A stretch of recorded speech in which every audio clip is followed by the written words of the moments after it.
കൂത്താട്ടുകുളത്ത് നഗരസഭാ കൗൺസിലർ കലാരാജുവിനെ തട്ടിക്കൊണ്ടുപോയ സംഭവത്തിൽ വിവാദം തുടരുകയാണ്. സംഭവത്തിൽ CPIM-ഉം കോൺഗ്രസും പരാതി നൽകിയെങ്കിലും പ്രധാന പ്രതികളുടെ അറസ്റ്റ് വൈകുന്നതോടെയാണ് രാഷ്ട്രീയ പോര് ഇപ്പോൾ മുറുകിയിരിക്കുന്നത്. കഴിഞ്ഞ ദിവസം ആരോഗ്യ പ്രശ്നങ്ങളാൽ കലാരാജു രഹസ്യമൊഴി കൊടുത്തിരുന്നില്ല. ഇന്ന് മൊഴി എടുക്കുമെന്ന വാർത്തയും വരുന്നുണ്ട്. കൗൺസിലറെ തട്ടിക്കൊണ്ടുപോയതിലും തുടർന്നുണ്ടായ സംഘർഷങ്ങളിലും ആകെ 4 കേസുകൾ. CPIM ഏരിയ സെക്രട്ടറിയും കോൺഗ്രസിന്റെ പ്രമുഖ നേതാക്കളും ഉൾപ്പെടെ വിവിധ കേസുകളിൽ പ്രതികളാണ്. 4 CPIM പ്രവർത്തകരെ അറസ്റ്റ് ചെയ്തതൊഴിച്ചാൽ പ്രധാന അറസ്റ്റുകൾ നടന്നിട്ടില്ല.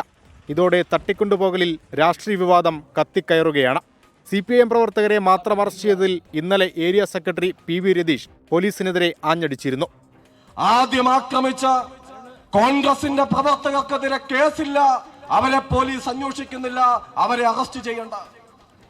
കൂത്താട്ടുകുളം പോലീസിൽ ചില തെമ്മാടികളുണ്ട്. അതായത് പോലീസിൽ ജോലി കിട്ടിയില്ലായിരുന്നുവെങ്കിൽ ജയിലിൽ കിടക്കേണ്ടവർ. പ്രതികളാരും സ്ഥലത്തില്ലെന്നാണ് പോലീസ് വിശദീകരണം. തട്ടിക്കൊണ്ടുപോകൽ കേസിലെ 1-ാം പ്രതിയായ CPIM ഏരിയ സെക്രട്ടറിയുടെ നേതൃത്വത്തിൽ ഇന്നലെ കൂത്താട്ടുകുളത്ത് ശക്തിപ്രകടനവും വിശദീകരണ യോഗവും നടന്നിട്ടും നടപടിയെടുക്കാത്ത പോലീസിനെതിരെയും വിമർശനം ശക്തമാവുകയാണ്. നിയമോപദേശത്തിന്റെ അടിസ്ഥാനത്തിലാകും പോലീസ് അറസ്റ്റിലേക്ക് കടക്കുക എന്നാണ് സൂചന. കേസിൽ കലാരാജുവിന്റെ രഹസ്യമൊഴി ഇന്നു രേഖപ്പെടുത്തും. 24 കൊച്ചി.